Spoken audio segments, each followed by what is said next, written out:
This is a Guide Your Light network production, creating podcasts with purpose. My name is Kiani Mills, and this podcast is created to help you see, feel, and experience the human side of business. I'm a business owner, an entrepreneur, and a parent.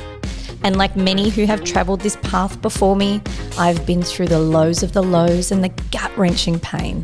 But I've been through the triumphs and the wins and the indescribable highs, all of which I consider to be my lessons in the school of life. On this show, we are going to start some conversations to ignite new world ideas into some very old age businesses. So if you're a leader, a business mind, or an entrepreneur, get ready to think, act, and feel differently so that we can all reach a new level of business success together. So, what are you waiting for? Welcome back to all of our listeners to this week's episode of She Can Humanize Business. We have had some incredible visitors coming on the show, and funnily enough, I looked back over our guests and a lot of them are males. So I was extremely happy today to bring some girl power on to the platform and into the spotlight. And not only is she a dear friend of mine, she has also personally done some incredible things for my profile and my public relations output into the world. So Chiquita, it is absolutely my pleasure to have you on the show today. Welcome. Thank you, Kiani. Thanks so much for having me. Oh, it's amazing. Girl power all the way.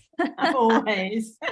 Before we dive into all the amazing things that you are doing, and I get giddy watching everything that comes out, and I love it all so much. But we'll start with the standard question that everybody gets asked, and that is, what does humanizing business mean to you? I think that's obviously, it's a very good question actually, and it makes you think, but I think that humanizing business for me is, well, the human element for me within a business is me. So I think, when you are building a business, it's important to understand that the brand itself needs to be an extension of your own personality. And I think that your personality is what makes you unique in your business. And a lot of people will be doing business with you because they like you. So being relatable and being likable is actually really important in business. And if you're not either of those, then you're going to really struggle. And so I think and it's also important for you to enjoy the ride. So we are going to have off days. Business is not for the faint of heart. And I think if you are going to go into business, you may as well be doing something you really love and try and make money out of it, as opposed to doing something just for the money. Yeah, I love that so much. And it's really true. And I feel like, I don't know if it's always been this way, because I guess my role in this whole PR world is changing a lot. But unless you're like a big brand like Gucci, for us smaller enterprises and small to medium-sized businesses, people buy from people, not from how pretty your logo is or what your website looks like. It's that personal element of the people. So you're right. When you are the business and the business is you, then far out, you better love it. Exactly. And the thing is, there are tough days. Not every day is going to be smooth sailing. And I think if you can't find something that, you have a natural affinity for, I think that's really important when you choose to go into business, is to find something you have a natural affinity for already and then work out how to monetize it. Because I think, when you leave school, we're tasked with this massive responsibility at 17 years of age to make a decision about what we're going to do for the rest of our lives. And we are children at that point. We have no real understanding of who we are, what it's like to be an adult in the wider world. And we're living a lot longer these days. We're not dying at 60. And a lot of people are working well into their 60s and 70s. So it's better to find something you have a natural talent for and then work out how to make money out of it. Absolutely. And you and I have both been on a similar trajectory, in a sense where we started our businesses because we knew what we wanted to do. And then we realized over time that there were ways that business could evolve to better suit our needs now as opposed to before. And, changing platforms, changing processes, changing offerings, all those kinds of things. So the business that we get into, and you said it perfectly, at school, especially when we leave school, potentially not what we're going to want to do when we turn 30, God forbid. Oh my God, I've had so many career changes in my life. I was doing I'm putting together a speaking deck for myself and having to go through the process, because that's what I do for clients, because I'm going to start. How is it to be on the other side? It's actually really hard. And now I have a lot more empathy for my clients when I ask them, come on, just, tell me. And I'm pretty sure you and I had that conversation. I said, I have it with every hard. client. It's so hard to talk about yourself. And I'm like, and so now I experienced it, but I went through this big list of all the career changes and all my sort of career and businesses along the journey. And I've just had so many shifts and changes and failures along the way that I just can't fathom doing what I actually did at uni, to be honest. I studied HR and psychology, can you believe? Wow. I spent my 20s in HR and recruitment roles in mining and construction. Wow. Yeah. I love it. I couldn't imagine you doing anything else but this, or maybe fashion. I feel like I did have a fashion label. The eyewear. Yes. Now I have the eyewear too. Absolutely. I love it.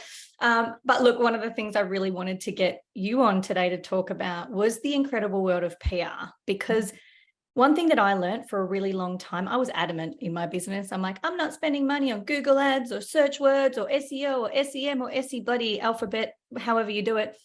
I didn't see value in it. And I still really don't. I'm sure someone will educate me otherwise. But what I saw value in was me getting put out to the world. And I saw that through the efforts I was putting in at BNI and, just around the traps. So when I got introduced to you, this world of PR opened up to me that I actually at the time didn't think that you could do unless you were already famous. And for me, it was this like big world of opportunity. And I was like, holy crap, this is so cool. So if we're talking about humanizing business people, it's about humanizing the business person. It's about the face of the brand and getting that person out there. So this is your wheelhouse. So tell us a little bit about what you do, clients you work with, and then like your mission. Well, for the first time ever, and I think this is a divine alignment. I think that I'm a big believer in everything happening for a reason. And I've been doing PR now for 8 years, and I actually fell into it accidentally back in the day, and it still amazes me. I'm still standing, to be honest. You're amazing at it. Yeah. But it's a good tool to have in terms of promotions, because I think that when you buy, because a lot of people actually don't understand what public relations is. It's basically earned media. So earned media is when you pitch a story in, you find with a client, you will work with them and you sort of identify the hooks and the angles and the story behind the brand and behind the person. Then you find what will be interesting or trending in the media at the time, and then you pitch a story in. And so that's earned media. So the opposite of that is bought media, which is your advertising. So when you buy media, that advertising, obviously you're promoting yourself. And when you earn media, you have a very reputable third party, which is the media, promoting you. So it's highly more effective. It's great for establishing credibility, and it's great for reputation. And I think that those businesses and also the leaders of the business who are happy to represent and be the face of the brand and the spokesperson are going to set themselves apart really quickly in their industry if they are able to to work on this area for them. And the thing is, it's not just PR. I think because we live in a really different world now, public relations is just one cog in a much bigger wheel. And so we work across other pillars as well now, which is exciting. And also I tend to work with women because I really love women. And so all my clients at the moment are female leaders, CEOs, entrepreneurs, and we hope to continue in that vein. Oh, that's incredible. That's so incredible. And alignment, and you spoke about that, and it's very, very fitting because you also run a FemCon event, which is for females and leading females. Tell us a bit about FemCon, because I'm pretty sure that's going to wrap me into my next question back to do with the business and the female leaders. Oh, I absolutely love FemCon. It is definitely a soul mission and purpose for me. And I realized, because I was a part of a female entrepreneur community back in the day, which is what actually brought me to Melbourne. It was called the League of Extraordinary Women. And when I left there, I felt a piece of my heart just go missing. And I didn't actually realize for a long time that's what I was missing, that female community. And through COVID, obviously, in lockdowns, I joined a couple of online ones that didn't really sort of fill me. I don't think I was just a cultural fit. It just wasn't quite me. And so towards the end of 2021, I thought, I can just do this myself. And so I roped my best friend Shani into it with me and took her down this path. So 2022 was our first year, and we've held 2 really successful events. The first one was a female conference in August in 2022, and then we held a Valentine's Day lunch in February this year for Galentine's. And so it was all about self-pleasure and self-love for the woman, because our remit for FemCon is inspiring women to step into their full force feminine power. And that the definition for that is actually just helping women realize their full potential, because we understand that that's going to look really different for every woman. And I think when the society we live in now, women, we're multifaceted, and we're not just all about work and business. We also want to play, and we want to have fun, and we want to connect, and we want to feel different things. So FemCon, the next conference is in October, and it's an entrepreneurship conference, and we've got some of the brightest minds in Australia speaking, and we're doing some pop-up boutiques. We've got some brand activations, a female DJ, excessive gift bags. It should be a day. Yeah, that's amazing. Honestly, it's so beautiful to see this and witness the journey, because as you said, it's only been a couple of years, but to watch the power of the community and to watch I know it's all, done by socials and videos and pictures and things like that, but the actual day of the event in August last year, I couldn't make it and I was devastated. And I had the worst FOMO sitting there watching everybody post about it. But it's that beautiful part of, it's sisterhood, it's community. Yeah. It's something that, unfortunately for a lot of girls, I know I was one of those that through high school got bullied really badly. So I really struggled to stay connected to women. Did you get bullied by women or boys or girls? By women. I got bullied by boys, not girls. Yeah, I've been really fortunate with my female friendships. I've had really, really solid female friendships in adulthood. And I'm really sorry to hear that, because it does affect your trust and your ability to build rapport and to lean into those friendships, especially if you're bullied at a young age. Yeah, absolutely. And it's only now in my older years that I'm finding my girl tribe and my women, and really embracing and enjoying all of this. So the fact that it's there, and post-COVID, it's such an important time and such a needed time. The question that I was leading to after that, let's talk about women empowerment and how fierce the women in our generation are at the moment. How are you finding the success rate from the PR perspective for the women? I know too, like I've been through this with you, like it was almost immediate. I wasn't ready for it, but I had to, you had to jump in and dive. Do you find that the success rate is higher with those prominent female leaders when you work with them? Well, I think it also depends on the story, because not everyone has a story that is PR worthy. I think there's some things that we can do with most people in terms of across the different pillars. So it might not be all PR.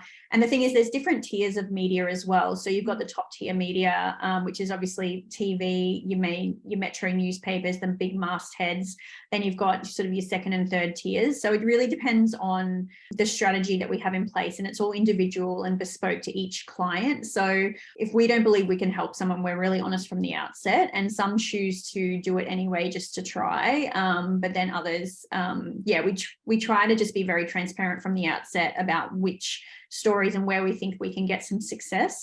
And the other option is to do awards, go for awards or talent management, which is speaking. So quite a lot of women are great speakers, and so we do that talent management piece. But I think it's good to actually see women promote, going down this path, because traditionally women struggle with the self-promotion piece, and it's something that you need to get comfortable with really quickly. And I think that's why having a publicist is handy, because it's that buffer between you having to say to someone, oh, this is my story, I'm great, whereas you've got someone else sort of saying, this is our client, she's great. And it kind of provides that buffer and that support person. Because with us, I think why I love it is when I start working with a client, sometimes they're actually quite not timid, but very hesitant to share their story, or there's some trepidation there. There's a little bit of anxiety because they think, oh my God, people are going to be seeing my name. I'm going to have to speak on camera. I'm going to be interviewed here. I'm going to be in newspapers. It can feel quite daunting. So we have to hold your hand through the process and just alleviate those concerns as we go. And to be honest, it's actually wonderful. One of the most rewarding parts of it is seeing someone who goes from that just really unsure, and really not believing that they're great, or really struggling to see their strengths and how good they are at what they do, to 12 months down the track, when we've been able to consistently provide the good feedback from the media and that they want to cover their story, they're becoming finalists for awards, they're getting opportunities to speak and share their story and their insights, and then just the confidence level and the fact that they start to see themselves through the lens of the third parties. And that's a really, really powerful journey to go on, and it's actually good to be a part of it as well. It's very rewarding from that point of view. So that's why I like it, because I've been able to align what I do with my bigger values of supporting women. So I think that's been a good link in the chain for me, because sometimes I have struggled with PR because it can be quite cutthroat and media. It's interesting. Oh, it definitely is. And I know that you did touch on the pillars, but yeah, maybe just go into a little bit more depth about what each one is and how they're different. Because I know for me, I was like, PR's PR, I don't understand. Yeah, and the thing is also people also don't really understand what PR is often. Yeah, well, that description you gave at the start was amazing. Yeah, it's just really Especially simple. around the It's just the most simplified version of what it is. And that's one element. So we do the Power of Five model. So it's exclusive to us. There's no other agency in Australia who does what we do in the combination that we have. So we work with our clients on the PR element, which is obviously the earned media. And that's all bespoke to their strategy and where their story fits in the media and the world and the target audience, the objectives we want to achieve. And then we also apply for awards for our clients of industry and business, and it depends obviously if they're female. We can do female focused awards. Talent management, so that's creating speaking decks, refining the personal brand of the female leader, putting together a deck with all their bio and their media that we've earned, as well as their speaking topics. So really refining those as per the target audience they want to go with, and then researching events and depending on whether they want to just do keynotes or panels or workshops, we research the I guess appropriate venue events and corporates, and then we do the outreach for them and then lock them in, organize them, and then we do events and sponsorship as well. So that's kind of a separate part that so if someone wants an event and they want to get sponsors on board or do some gift bags, that kind of thing, we manage the event and then help with the sponsorships and the partnerships. Oh, that's awesome. I didn't know about the events one. That's so cool, because it's so hard. The fundraising. I love events. I think events, I went to a psychic once and she told me my superpower in this life was organization. I was like, Sarah, that is the most unsexy superpower I could possibly have. You sure you can't go back and get me another one? And she goes, no, you're just so organized. And I am, Kiani, I am bloody organized. Wow. And that lends itself very well to events. It's just you need to be organized. That's it. Wow, I wish I had have known that, because I feel like from working with you, we had a lot of success stories, but the biggest success story for me was Dancing CEOs. Yes. And that was, oh man, I got to speak on stage in Paris in March, and Dancing CEOs shit all over it. Like that was the best night of my entire life. However, I had to do fundraising, and I'm great with events so long as the tickets are free or I'm kind of doing it to just cover costs. I can throw in a good event for a good price. The fundraising is really freaking hard. You did so well. You made the target. You did really, really I was well. Like, by the end of it, I made it, absolutely. But I think if you do events, you have to really love them, because they can become really tiring very quickly if you don't.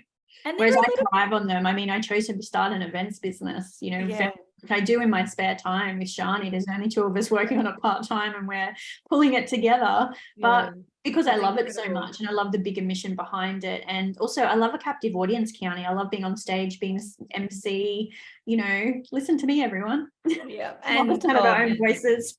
You're an enigma as well. You walk into a room and it's like, there she is with her glorious hair. Oh, it's just the hair.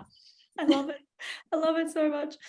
So for women out there, and look, men as well, but we're going to send all the female listeners through to Chiquita.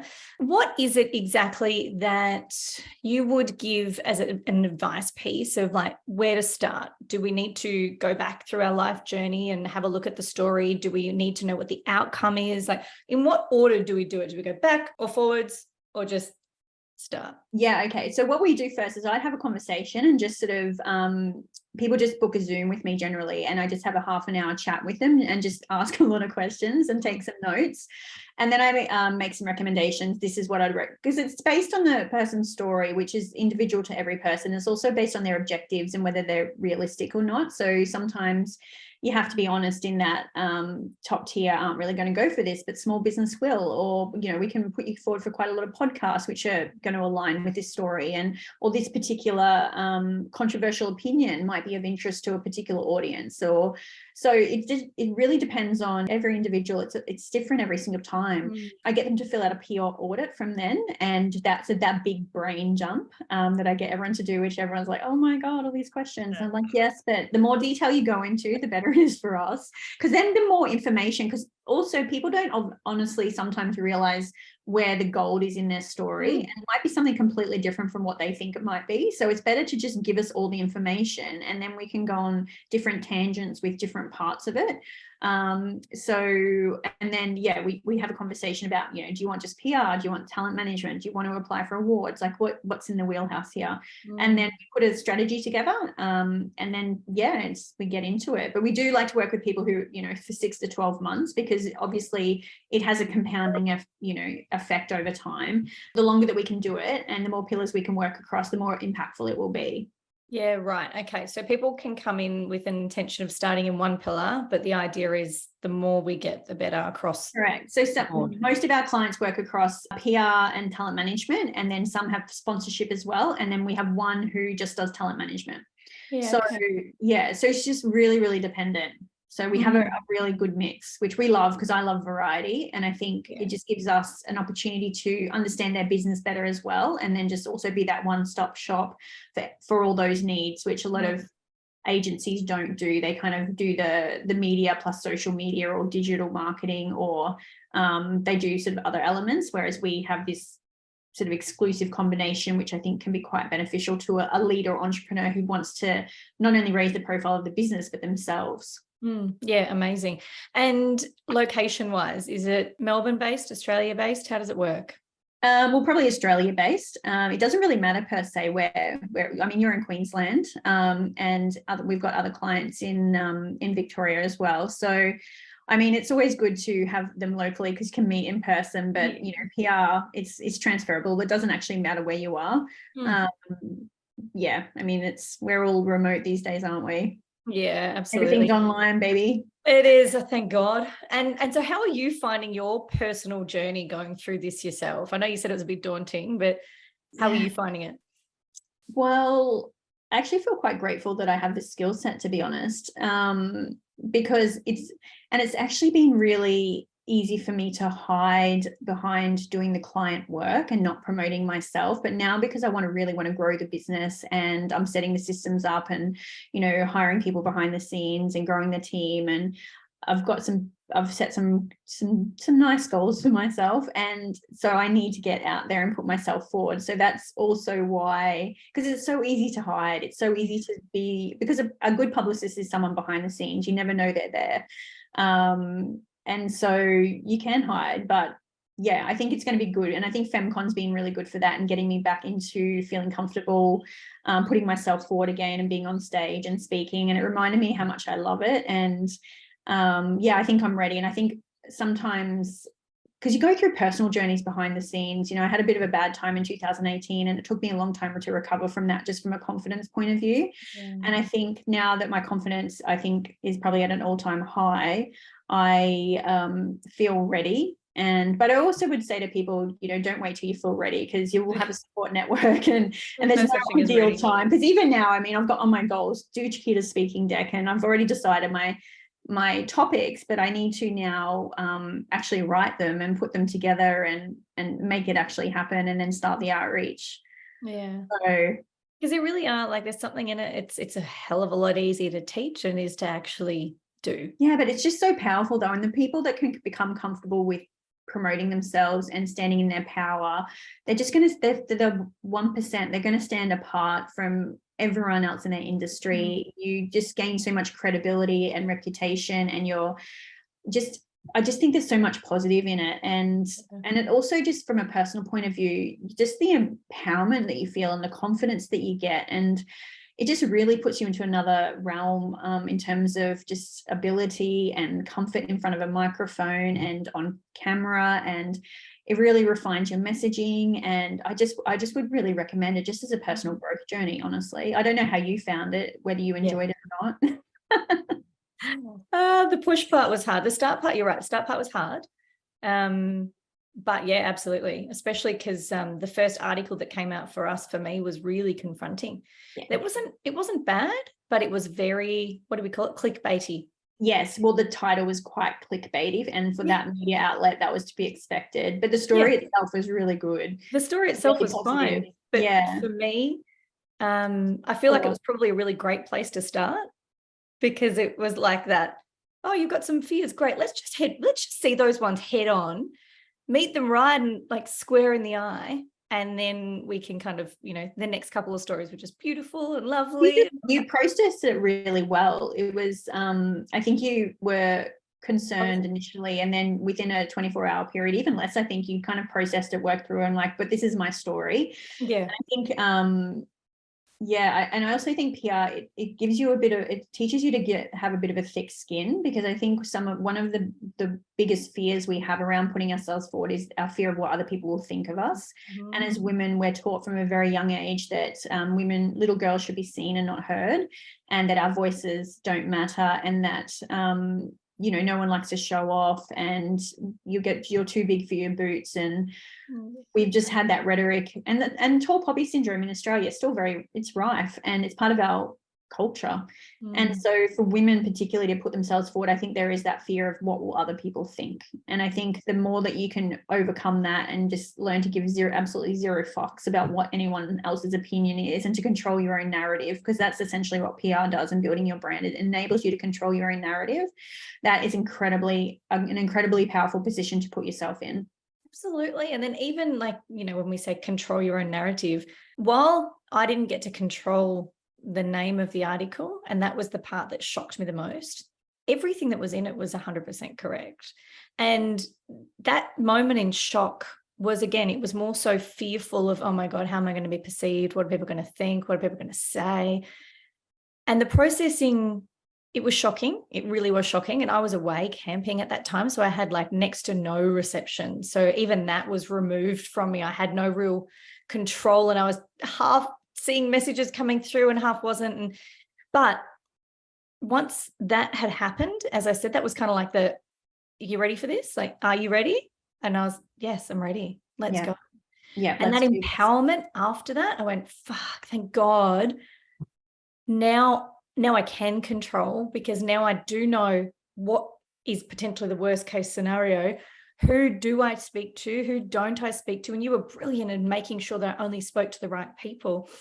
And it gave me that empowerment to go, well, God, I've told my story now. How good's that? I don't have to repeat it over and over and over again. This is my story. It's not changing, and it's there. It's out. It's in the media. It's in the orbit. It's in the universe. I don't have to be that girl anymore. So I almost was given an opportunity to stop relating with that story as well, because it was a story. It wasn't me, who I am.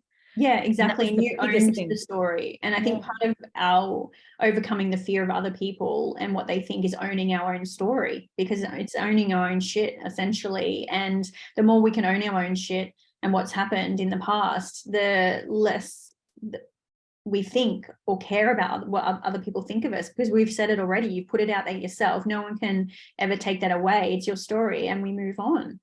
So true. It's so true. And even just hearing you say it, it's like, duh, like it's so simple. And it's we've got to exercise the courage muscle. The more we do it, use it, the more the easier it becomes, and the bigger it gets for us, and the more opportunities will come our way. It's just that taking that first step. It's like starting the new exercise program, going back to the gym that first day. There's, of course there's going to be anxiety, and you don't know how to use the equipment, and people, you worry that people might be watching and things like that. But once you go, the more comfortable you get. It's just doing it, getting it into a routine, and just backing yourself. And I think also another important element is the people that you surround yourself with through that process.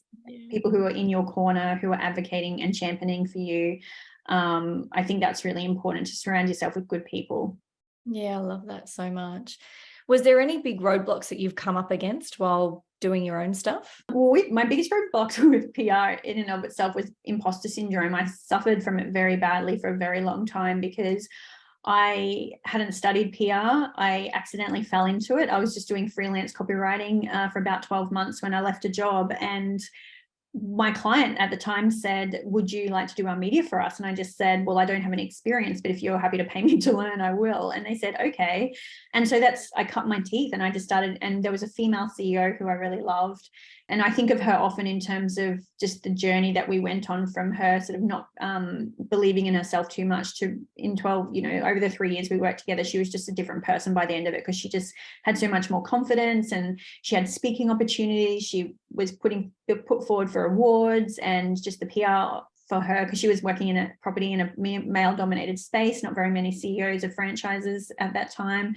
So yeah, it was just such a steep learning curve, and we were both learning as we did it together, but it just kind of grew from there. But because I hadn't been trained or studied it or had a mentor or been in an agency land, which is generally what you do, you do uni and then you go to an agency and that's where you get trained. I didn't have any of that. So I just always thought I could never be as good because I haven't had that experience. And so now I have a lot more confidence because I'm still in PR. I'm still doing it even though I didn't have that agency experience, and I'm just creating my own experience now. And I also have reframed it because I thought, well, I'm not bound by the way things have always been done. Like, I've been able to create my own kind of working format for my clients who want to do this exclusive combination of pillars, and no one else does that. And if I'd grown up in agency land, potentially I would have just done what they did and not really thought about how I could be different. What's my USP? How can I compete here? And that has been a really powerful kind of reframe in my mind around my offering. And it's naturally now attracting the clients I want. And it's just happened, more and more women are coming to me, which is obviously wonderful because I really want to promote women. And I just think that it was good. I just think there's a gift in everything. And it just took me a long time to see that gift because my imposter syndrome was just so overwhelming for a long time. And it is such a big thing, isn't it? Especially around, I know a lot of people who have that imposter syndrome because they don't have the piece of paper that says that they're this or they're that. And as you know, like, who fucking cares? Well, no one's going to look at that piece of paper, I've said this to my mum. I've spent 4 years at uni and left with $30,000 HECS debt. I was literally drunk for 4 years. I did not go to class. I would turn up at the start of every semester, get my unit outline and just go back for the exam or put the assignments in. I mean, mum and dad would give me some textbook money at the start of every semester to buy textbooks. I wouldn't even buy the textbook. Yeah. I would literally go shopping and buy a new outfit with the textbook money. And then I'd call my sister crying near the exam and be like, can you buy a textbook for me? I can't. But I know lots of people that have had the same story. Absolutely. I learned absolutely nothing. And I also didn't enjoy the degree. And I was just socializing essentially. But really, I mean, I look at those people's emails with the L's and the P's and the C's, and I don't even know what they mean. So what value? Everyone's got an acronym after their name. And I'm like, oh, I'm just Miss Kiani. Miss Chiquita Searle. No, look, I'm not downplaying it. I have respect for people who went to university. I'm just not a student, and I learned by doing. Yeah, and I've learned so much more just by doing than I ever have in any kind of course. I just can't retain information that way. I need to actually make the mistakes myself and learn by doing. And, and I think a lot of people would be like that. Absolutely. And also at uni, you didn't ever have the, what would you call those, where you go on work experience? And the practical side of it. Yeah, the practicals. I think that without that, you're not putting any of the theory into practice, and that's where the retention comes into it. Otherwise, you're just not retaining anything. I do an assignment and just the information would just straight out the brain. I can't even recall. In and out. I remember when I did my conveyancing diploma, I'd already been doing conveyancing for 5 years before I did it. And I sat down and I read these textbooks and I was like, what the fuck is this?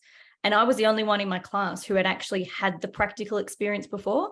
And they were all looking at the teacher being like, this isn't English. None of this makes sense. So I was like, come here, let me actually show you how it's done so that you can understand from a practical side, because I didn't even understand the textbooks. Like, it did not make sense. Telling though that someone who was actually practicing in conveyancing for 5 years also didn't understand? Isn't that telling about the curriculum and the way they're teaching is just not conducive to what's actually happening in real life? Absolutely. And that's why the practical element is so important. That's, oh my gosh. Again, it goes back to going straight from school and going to uni. Like, get some life experience, go and work in, even if you work, I worked in Macca's, like, go and get some hands-on experience. I realized very fast that I was not born to work in McDonald's. Well, I worked at Woolies. Yeah. See, checkout chick. I was a checkout chick, and I was really speedy because they would actually track your speed, and we would look at it every week on it was up in the lunchroom, and so you look at it up, and I was quite good. I love that. I love that so much. I packed the bags well.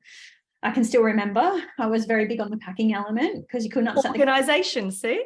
Yeah, I am organized. Tetris with those groceries. I know. And you had to, you could only have, say, 5 tins or cans in one, and then like only 2 soft drinks in one, and then keep your veggies together, keep the cold stuff together, keep the meat separate.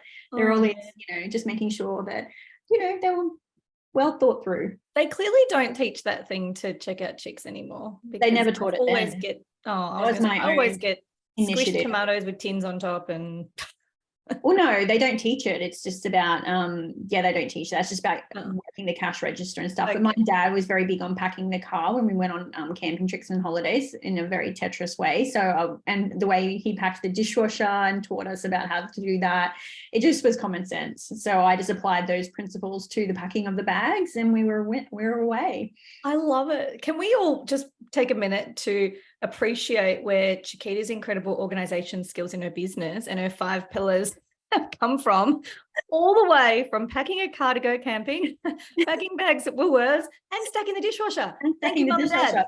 Even today, I'm very particular about the stacking of the dishwasher. Oh, my dad would be proud. Oh my goodness, me too. I have OCD when it comes to the dishwasher. I love it. But that is a beautiful reference point, because for a lot of people, and I've spoken, at a lot of schools, especially like the adolescent community, year 10, where they're going to go and do their practical and their work experience, things like that. And they say, where do we start? What do we do? And I said, well, find something that you love. And it doesn't have to be, oh, I love playing computer games, so I'm going to go and be a computer, whatever. Or I love, wedding dresses, so I'm going to go make wedding dresses. That is obvious. Think about the things the task. Do you enjoy making your bed? Do you enjoy color coordinating your wardrobe? Do you enjoy highlighting your books? Like, think about the little things that you loved doing as a kid and you consistently did through your childhood. For you, it's organization. It's like playing Tetris and putting all the bits and pieces together to then create something. That's an incredible skill set. So knowing that, implementing that through the workforce and through your career, and then finding your purpose in bringing people's voices to life and elevating their purpose and their career, amazing. So think about the little things that come up or you really loved as a kid that you don't maybe do anymore. And also focus on the compliments and the positive feedback you get from others. Someone else might say to you, or you might get a consistent theme in terms of the feedback and what you might be really good at. And that is also a clue, because I think a lot of people struggle with what's my purpose in life. It's such a big question, and we're always feeling like we're searching for it. And if something's not flowing, then that must mean it's not my purpose. And, what am I here for? What's my bigger mission? It's just, people battle with this so much. And I think a lot of people, okay, this is just my own opinion. There's no, I'm not going to back this up with any facts because I have none, but I think that when I was at my lowest, my lowest in terms of my mental health is because I didn't have purpose. So I hadn't yet overcome my imposter syndrome. I hadn't yet, for the PR element, I hadn't yet aligned my bigger values to working with women and promoting them with my core pillars. I hadn't started FemCon. I was really lost and struggling in my life's purpose and what gave me joy. And that was my lowest ebb of my mental health. And so I think when we struggle with mental health, I think a part of that is we haven't fulfilled or found what actually makes us feel have meaning in our lives and feel like we're on purpose and that we're contributing. I think when our purpose, everyone's purpose, in my opinion, is linked to serving a particular niche of people or in particular niche of a group of people. And it actually doesn't matter who those people are, but you have been given a set of skills and, you know, some talent to help those people. And our contribution is always in service. And I think when we're contributing to a certain, you know, people in alignment with our values and our natural affinity, that's when we're on purpose. And it can come in a lot of different forms, because I'm doing it across a few different things. It's not just it doesn't come in one form, but it's just finding that bigger meaning and how you can contribute. And mine's obviously women. And not all women, not everyone's going to resonate with my style of delivery or my flavor, and that's okay. But the women who resonate with it will come with me on it. Yeah, that's such an important point to say. I love that so much, because it's true. Unless we're feeling internally fulfilled, things do seem a little harder. They are a lot harder. And I know people that have been in jobs for years that they just don't enjoy. They get no meaning out of it. There's no value there for them. They just live for the weekend. And I think people talk about all these holidays are going on. Everyone's in Europe at the moment on vacay. And I'm like, but I don't actually feel like I need a holiday. That's the thing. I don't take holidays because I don't have a life that I need a break from. I love my life. I love what I do for work. I might take a week here and there just to rest my brain, because what I do is very mentally draining some days. But other than that, I don't have a life that I want to leave. I'm actually very, very happy with my routine and what I do and the people I see and my friendship group and my clients and my cats and my workout routine. You know, I'm super happy. So, but it's taken a long time to get to this point. I've spent a lot of my adult life actually miserable and very unhappy. So I kind of understand the journey and that it ebbs and flows, and it takes time to get there. But I always say, don't give up, and just, you know, start with these little small things and just look for these clues. And if some people are giving you feedback around something that you do just really well, really easily, and you don't even think twice about it, that's a clue to something that you're really good at, and maybe that's where you should be focused. Absolutely. I love that. It's that whole notion of love what you do and you won't have to work a day in your life. Yeah, well, some days I feel like it's pushing shit uphill. I'm in the middle of a work crisis at the moment, but you're here with me. I'm so grateful. Thank you. No, that's okay. That's okay. Well, we had a standing appointment, and I'm actually very grateful that you invited me on the podcast. So of course, you know, we have an agreement, and so yeah, I'm thrilled to be here. And I feel very, I always feel so honored when someone invites me to do something, because I think I'm not used to it, because I'm behind the scenes. I'm putting everyone else forward. And so when someone says, do you want to do this? I'm like, oh my God, I would love to. Thank you so much. Well, as I said, you know, you're doing such incredible things across a few different areas. We can't leave the show, and I did mention it really briefly at the start, but your eyewear range, which I really need to hurry up and get some. I've been waiting for a while. But where can we find these incredible pieces of eyewear? So I have an online store. So it's chiquita.co, because I name every business of mine after myself. But yeah, so I've got sunglasses, and I've also got Statement Blue Light eyewear, and all my glasses can actually have prescription lenses put in them, because I'm blind as a bat, and ultimately I've just designed frames that I wanted to wear and I couldn't find anywhere, so I just did it myself. And I love them. And also we got a matte finish in the black and the tortoiseshell, and they've been really popular because you actually can't find a matte finish with these frames very often. Generally it's a gloss or shiny finish. So they're being really, really popular. And the blue lights actually have outsell the sunnies now. So that's amazing. Yeah, if you like a statement frame, then yeah, have a little looky look. I love it. I love it so much. So incredible. I'm so inspired every time I watch from a distance, and I'm very, very proud to have met you and be able to work with you. And I can't wait to work with you again in the future.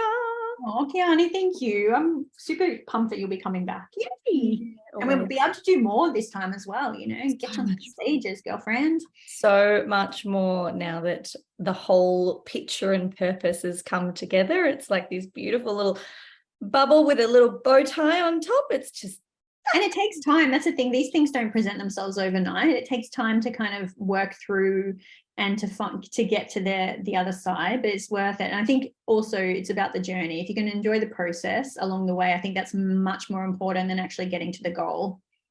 Absolutely. Honestly, it's so true. And I know for me that it took a lot of doing, not the wrong thing. I never did the wrong thing, but I didn't do the it thing. until I landed in a space where I went, oh, now I understand why I did all those things, all those other little things to all bring me to this point in time.